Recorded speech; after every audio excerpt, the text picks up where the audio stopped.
وہ کہتے ہیں وہ کہہ رہے تھے کہ روزہ افطار کرنے کی دعا جو ہے وہ افطاری سے بعد میں پڑھنی چاہیے،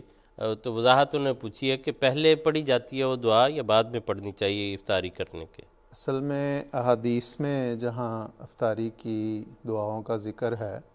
وہاں یہ وضاحت موجود نہیں ہے کہ پہلے پڑھی جائے یا بعد میں پڑھی جائے،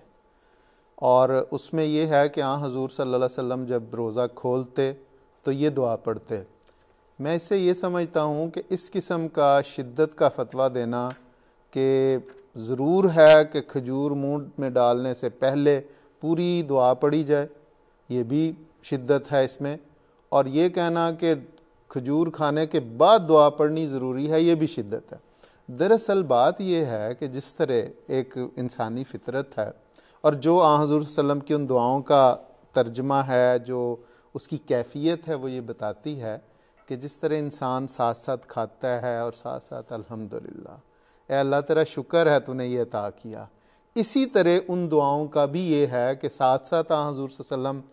اب روزہ کھولتے تھے، جو میسر ہوتا تھا اسے تناول فرماتے تھے، اور ساتھ ساتھ یہ دعائیں پڑھتے تھے، اللہم لک صمت و بک آمنت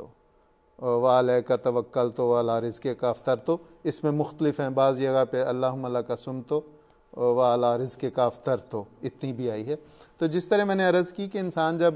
ساتھ ساتھ خدا کا شکر ادا کر رہا ہوتا ہے، یہ کیفیت ہے کہ جہاں پہ میسر ہے وہاں پہ وہ پڑھ لی جائے، لیکن اس میں یہ شدت کرنا کہ ضرور ہے کہ پہلے مکمل کر کے پھر روزہ کھولا جائے یا پہلے روزہ کھول کے پھر اسے پڑھی جائے، ایسی کوئی وضاحت حدیث میں موجود نہیں۔ جی ٹھیک۔